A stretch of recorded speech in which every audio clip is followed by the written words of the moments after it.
Hello, good morning to everyone. I am Dr. S.R. Bhargav, Department of English, Associate Professor. Today I am going to teach you a lesson. The name of the topic is Narrative Technique in Jane Eyre, the novel by Charlotte Bronte. Narrative technique means how the story in the novel is told by either by the writer, either by the chief character or narrator or the protagonist or any person, third person, second person, first person, or even with the help of flashback technique.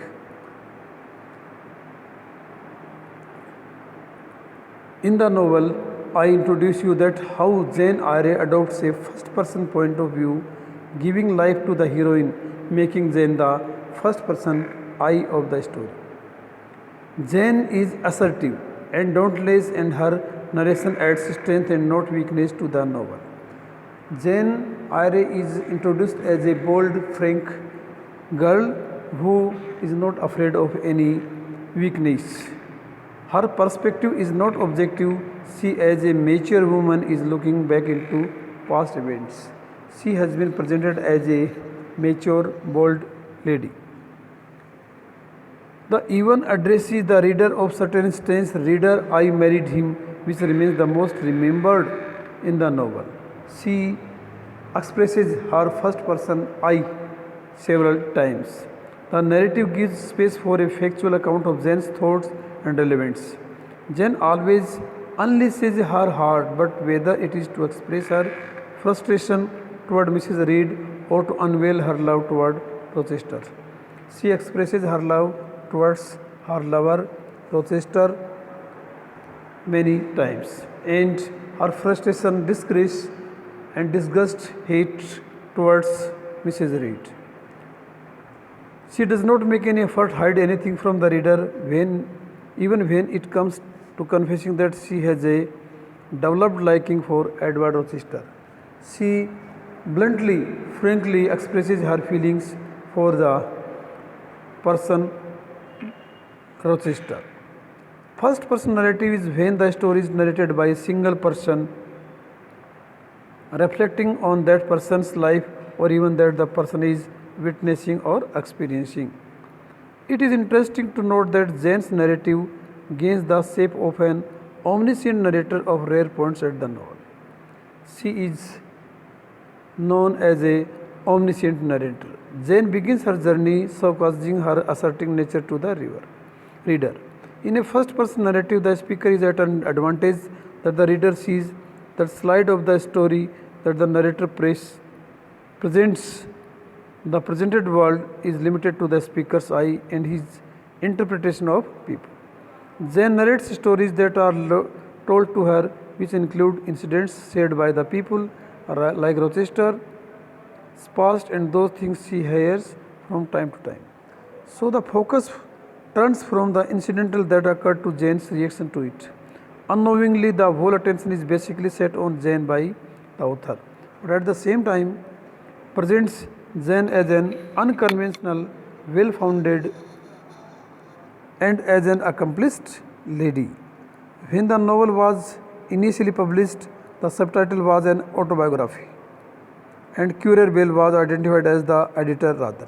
This line is very important because the nickname of the novel is an autobiography, and the Currer Bell is the surname or we can say nickname of Charlotte Bronte. The subtitle was dropped in the subsequent editions of the novels. Jane's emotional intensity and openness caused the reader to identify with her, so that her experience and feelings temporarily become those of most readers. Jane Eyre's power of using her speech to gain control in the fictional patriarchal society is a successful demonstration of the politics of voice.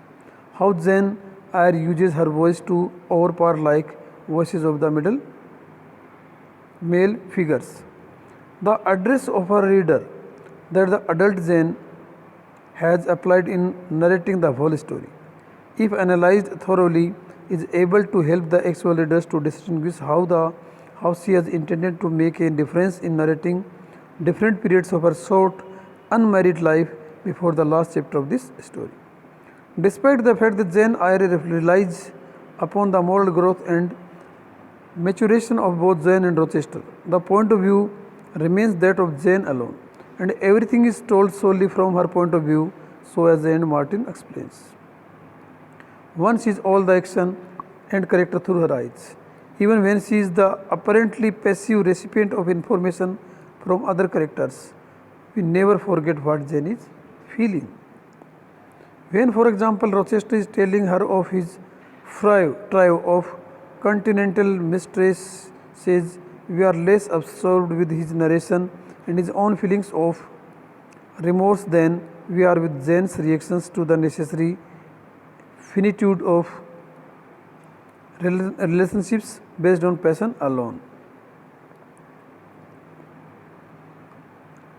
To put the matter another way, the narrative of the mistresses is really important to this at this point only so far as it relates to Jane, and we feel no shock that she takes it as an object lesson to herself, when instead of worrying in Rochester's excesses,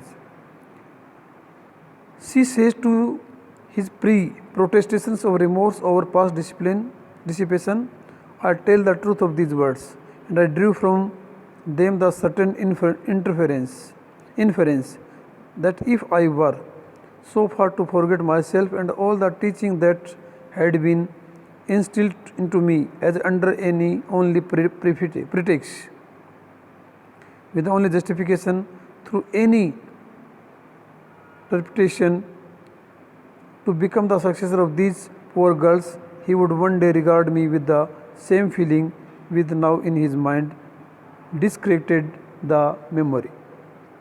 Throughout her life, Jane Eyre, the heroine of the novel by Charlotte Bronte, relies heavily on language and storytelling to communicate her thoughts and emotions. Not only good storytelling skills important to Jane Eyre as the narrator, but they are also important to Jane Eyre as a character in her own novel. From the beginning of the novel, we learn of Jane's love of books. Each picture told a story, and of her talent for telling her own stories. As the narrator, she makes sure the reader is fully aware of her thoughts, emotions, and the constraints put upon her as life unfolds before us. The importance Jane puts on communication arises through the novel. Not only is it important to her character as a form of expression, but she consistently uses communication skills and narrative ability as a measure of character. Jane assesses the ability of every character to communicate effectively and then proceeds to make judgments about that character based on these assessments. Her favor, as is repeatedly shown, rests with those who are proficient in their narrative abilities. Jane is the dominant narrator, but she delights in telling other characters share in the task. Our focus is confidently shifted from one character's narrative to another's.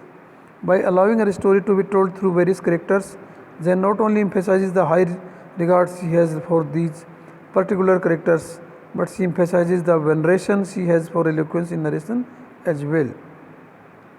Charlotte Bronte gave voice to a girl who was ignored or rebuked by the society, passing over her intelligence and merit, considering that she was a girl child, orphaned and poor. Jane thinks highly of herself and is plain with no shades of concealment. Jane develops from accepts scrapes to a mature wealthy woman, intellectually and morally drawing lessons from people and incidents she encounters. This is brought clear to the reader by the shrewd technique of first person narrative remarkably employed by Bronte, where the reader is unknowingly made to associate and empathize with Jane Eyre. The narrative focuses entirely on Jane. Events only appear in the book because they have an impact on her growth into independent, moral and strong-minded woman, and we are only interested in other characters experiences because Jane can learn from them. Every character and incident therefore has some bearing on her development. And in this way, the theme of the novel is brought alive. Every detail is made to count. We are never surprised by a new development of Jane's character each phase. Each element of character development is given a sound basis earlier on in the novel. Plot and character are foreshadowed because the novel is a fictional autobiography and therefore consists of a first person narrative as largely we see events and characters from the narrator's point of view, and this gives the story a high degree of authenticity. This also creates a very close bond between the narrator and the reader and draws the latter into a closer involvement with the story. These petitions to the readers always come at moments of heightened intensity or action. For example, when Rochester asks Jane to forgive him after their first wedding day, reader, I forgive him. When Jane runs away from the Rochester towards gentle reader, may you never feel what I felt. And as we come to the close of the novel, reader, I married. As we have seen in respect of the structure of the novel, it falls roughly into 5 parts. This works because the novel is set in 5 different locales: Gateshead, Lowood, Thornfield, Moor House and Fernandin Manor. Each time Jane moves from one locale to another, the narrative breaks to the set and scene and states that this setting will form a new stage in Jane's life. It is as we were moving from one act to another in a 5-act drama, an analogy the narrator uses herself in volume 1st, book 11. There are also 2 scenes in which Jane travels back to a previous locale, from Thornfield to Gateshead to visit her aunt, and from Moor House to Thornfield when she searches for Rochester. Each setting is dominated by a different tone. At Gateshead, or for instance, the tone is passionate, supercilious and wild.